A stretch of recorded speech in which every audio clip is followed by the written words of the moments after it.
Now, ladies and gentlemen, thank you so much once again for joining me. I believe you're well and safe. And let's do this in the next few minutes, and we call it a time. Now, if you remember the day the members of parliament were voting the Finance Bill 2024, which is now defunct, there were 3 members of parliament who were put on clear microscopic radar by the Gen Zs.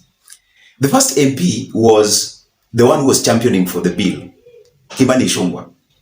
The second one was the one they really taught a lesson, okay, Kimani Kuria. And then the third one was a lady, and this is the Kitui South member of parliament. Her name is RACHAEL NYAMA, okay? And by the time RACHAEL NYAMA was voting, in fact, she was kind of trying to defend her position and the master's position, and they were really having, eaten the 2 million. She was very categorical, and she really angered the country. When you look at how she was defending the bill, you are really seeing an MP who was, first of all, greedy, an MP who is not a leader, an MP who doesn't consider the interest of the people that she represents. Honorable Speaker, I was just saying that I watched one of the girls that I pay fees for, and she was in the street. And she had written a message to me the previous day. And I asked her, you told me that it was about taxation on motor vehicle and bread. Why are you in the street? Honorable Speaker, I have just shared the video with CPA Bandi. The girl told me that she was not in the street concerning the bill, that she was doing TikTok, Honorable Speaker. And she was swinging, Honorable Speaker, very nicely. She told me that she was there because she wanted to get views for TikTok, Honorable Speaker. So, Honorable Speaker, and I'm going to show you, Honorable, she says that she cannot find the stones because the community that provides stones was missing in action. So she was wondering where the stones were. And so, as fate is having everything right now dawning with them, you see, RACHAEL NYAMA has come out to apologize. In fact, by yesterday, the 1st, which was Monday, she was compelled to make a very clear, very honest apology. And this is something very, very serious, because any MP who voted yes, who is not yet, who has not yet come to terms with the reality of the ground, it is just a matter of time, because they can't keep silent until 2027. They can't remain with the decision that they made during that D-Day until 2027. At one point, I know very clearly that they are going to apologize to the people. If you look at, the Kurosei North MP, Alfred Mutai, who was really chest stamping and bragging that there is no one who can do him anything. You can't do me anything. I voted yes, and that is it. And he was actually threatening the Gen Zs to come and salimia him. But later I realized that he was just stamping because he had that opportunity. Wanaweza tumika vibaya. Wanaweza enda ukavamia kiongozi yao ambaye waliwachagua, hao wenyewe walimchagua ikiidhinishwa na Mwenyezi Mungu. Sasa hii kiongozi wa Mola hawezi kuja akafanya kikao kama hii yangu. I vote yes. Na siombe msamaha. Sababu yes, nilikuwa najua yes itakuja na hii barabara yetu ya Kiambarere KFC. So for his case, he is still adamant, but he is not going to remain adamant until 2027. That is the same thing that is in a cross-sectional divide for all of them. Those who have not apologized are not going to remain adamantly unapologetic until 2027. At one point, they must come to terms with the reality. So for this case, I just want us to look at, the apology that Nyamai sent.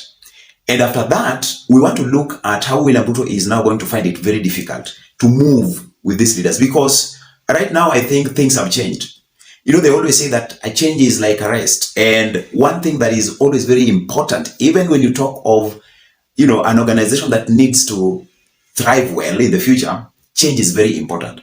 So for our country, for our nation, in our political spectrum, this change is going to be very important for us. And so when we look at how William Ruto is metamorphosizing, when he is looking at how do I need to go and tackle the people, That is what we want to look at keenly. But let me read for you how Rachel apologized, and you tell me if this is well much placed. Now she was saying that they confused us with 2 million shillings, but on reflection, I regret receiving the money to vote yes. I wanted to use the money for handouts to my people who visit my home every now and then with all manner of needs. Going forward, I will listen to my people more and do according to their wishes. Those planning to visit me tomorrow, to Tuesday, which is today, I will receive you and apologize in person. I will also share with you part of the monetary enticement we received in Parliament. Honorable Rachel Nyama. Now, if you look at this apology, you can actually deduce some realities here. And as they always say, that when a falsity is doing rounds, the truth could be doing push-ups. And when the truth showcases itself, there is nothing the lie can do. And that is exactly what Rachel Nyama has come to terms with. And she is actually going ahead to reveal to us that they were, first of all, enticed. It means you are weak.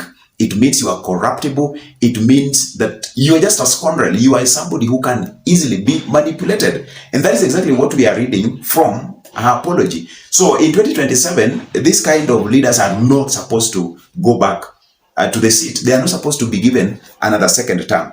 So the other part which she actually revealed, they were confused.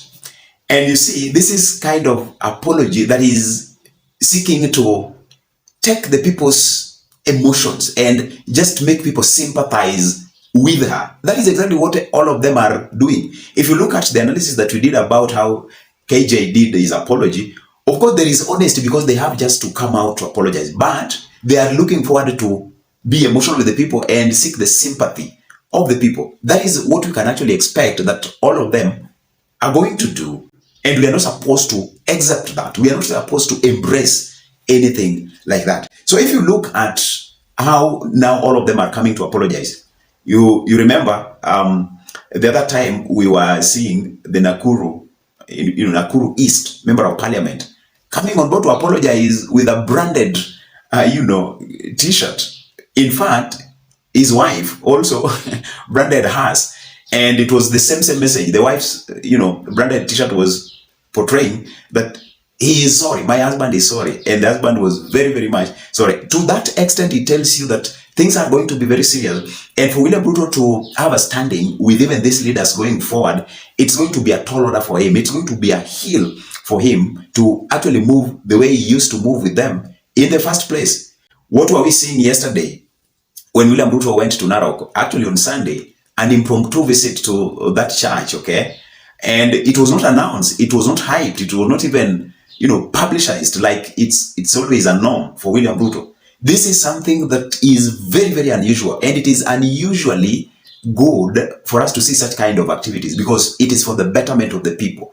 And going forward, we really believe that what is started is going to be sustained in the long run. William Ruto is going to find it very difficult to just try to convince the people with the same MPs who actually the people detested in the first place. So if William Ruto is supposed to mix up his campaign strategies and tactics, he needs to actually revamp himself by himself.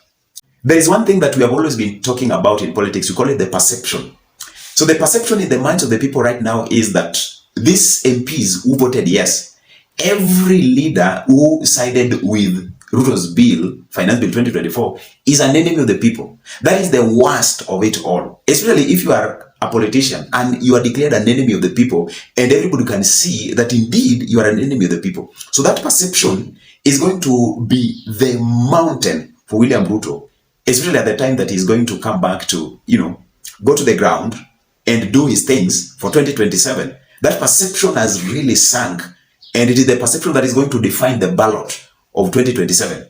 What were we saying before? We were saying that there are motives behind the definition of the ballot of 2027. The first motive will be the economic motive. How are people perceiving the economy, and how has William Ruto performed? He has really failed. Up to now, he hasn't performed. There is nothing that he can show. There is no clear-cut difference that we can make and try to have William Ruto's advantages of the economic revolution and maybe building the economy or trying to make lives of the people better, overweighing the demerits that we are seeing right now, is he has failed. He has really failed. So the people are going to have the motive with the economic reasoning behind the ballot. And then the other reasoning is now what we are seeing right now, the revolutionary motive. People are going to the ballot of 2027 with the mindset that things have changed. Enough has been enough. We have shown the way. We have now defined the way to go. And so we are going to have a mindset that we cannot go with the MPs who betrayed us when we needed them to stand specifically well with us. So those two areas are going to define the ballot. And William Ruto is going to find it very difficult for both of them. In the economic science, economic reasoning, is going to find it very difficult to make a comeback. In the perception drive of what has happened, the members of parliament who are supposed to bail William Ruto in the strength that he has in the grassroots are not going to be accepted when they go back to the people. They are not going to be allowed even to speak. So he's going to find himself as a man on an island, okay? He's going to be alone, all right? He's not going to have the synergy that he might have, galvanized all that time before things messed up seriously well. And that is the problem that William Ruto is going to face as he resumes his political activities for his 2027's re-election, ladies and gentlemen. I don't know what you have from your side, but all these leaders, what I know, the ones who voted yes, there is a time that they must just apologize. Before 2027, they must just apologize. We saw what is happening even in the counties. Mutula Kilonzo was forced to withdraw the finance bill for the Makueni County for 2024, that he wanted even to tax the Maiti. He wanted to tax even those waganga wenye wanawekanga the post za stima. He wants to tax them. Things are very serious. So even the counties have awoken. Things are now very clearly defined and our eyes are really opened as a nation. You saw Kimani Ichungwa withdrawing the controversial land ownership bill, and very, very much punitive if it was supposed to go through. So things have really changed. And before 2027, all the leaders who voted yes, they must come out and apologize. If they don't do that, their goose will be cooked very early in the morning. They want to go back and represent the people again. That was my take, ladies and gentlemen. We'll meet next. Have a great time.